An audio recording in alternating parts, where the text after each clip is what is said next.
Congress continues to investigate what the White House knew and when they knew it.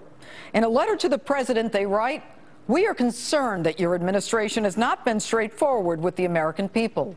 They also ask why the administration withdrew security and why the government did not heed the warnings of our ambassador. Joining me now, Florida Congressman John Mica, senior member on the House Oversight and Government Reform Committee from Austin, Texas. Oklahoma Congressman James Lankford, also on the Oversight Committee from Oklahoma City, and California Congressman Devin Nunes, member of the Permanent Select Committee on Intelligence. Gentlemen, thank you so much for being with us. And let me just say that on behalf of the American people, you are the only hope that we have to get to the bottom of what has happened in Libya. And I'm going to start with you, Congressman Mica. That letter to the president that I just read portions of, have you received an answer from the White House?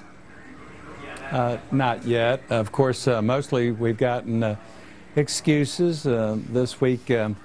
I'm not sure if Hillary Clinton voluntarily threw herself under the bus or was thrown under the bus to try to cushion the blow on the president. The president, you know, is supposed to have the buck stop at his desk, and unfortunately, a number of people from the State Department have been falling on the sword this week. Well, but Congressman, when you say they're falling on the sword, I haven't seen anybody lose their job, lose their pension. I haven't seen an investigation. I mean, what does that mean? It's words. It's just like the words that it was a peaceful protest that got out of hand. And let me go to you, Congressman Lankford. I mean, you in particular were very upset about some of the stuff that you've heard. Tell us what your reaction is to a lot of this.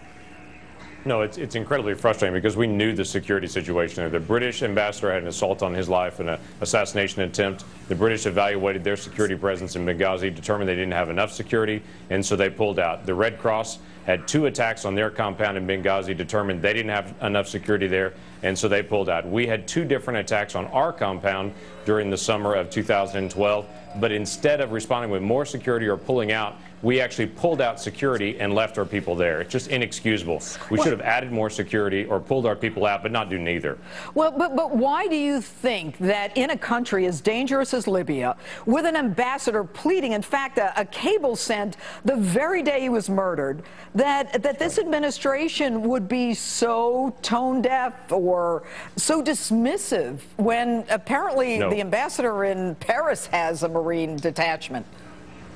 Right. We know the reason for that. Charlene Lamb and Patrick Kennedy, who we had in front of our hearing, gave us a clear term on that. In December of 2011, Patrick Kennedy determined they were going to normalize the situation there, regardless of what happened on the ground, regardless of who from the ground was saying, please don't pull our extra security out. They determined they were going to normalize, pull all DOD folks out, leave a few diplomatic security folks there, and obviously not near enough to be able to sustain a situation like what's happening in Benghazi.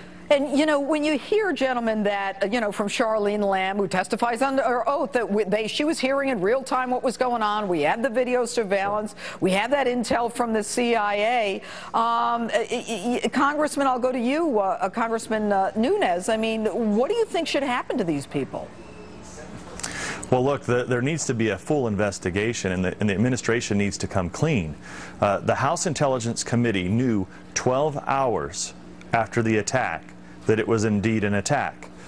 Days following, many of us asked the question to the intelligence community in the White House to say, well, if there was this spontaneous eruption, if there was video of some type of protest, we'd like to see the video. Well, we never got any of that video. In fact, we never got any pictures. Why? Because there never was a protest. This was an attack.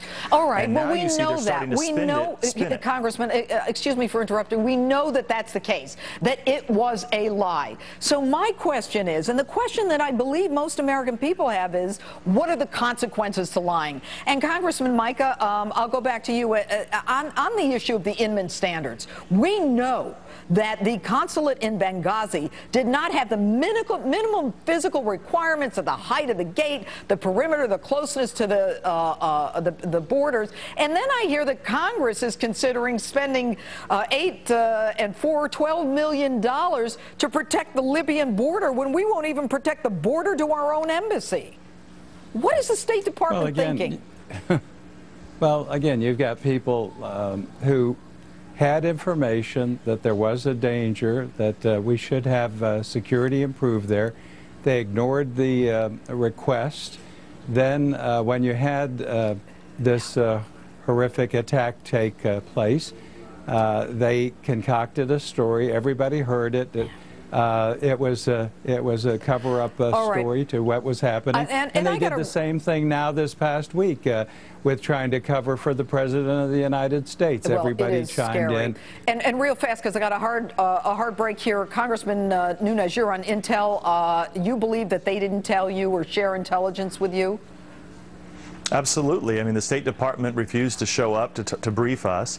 And let's not forget the new spin of just in the last few hours that they're saying that al-Qaeda was not involved. Well, I don't believe that either. We don't. Congressman, we're relying on you to get to the bottom. Thank you so much for being with us this evening.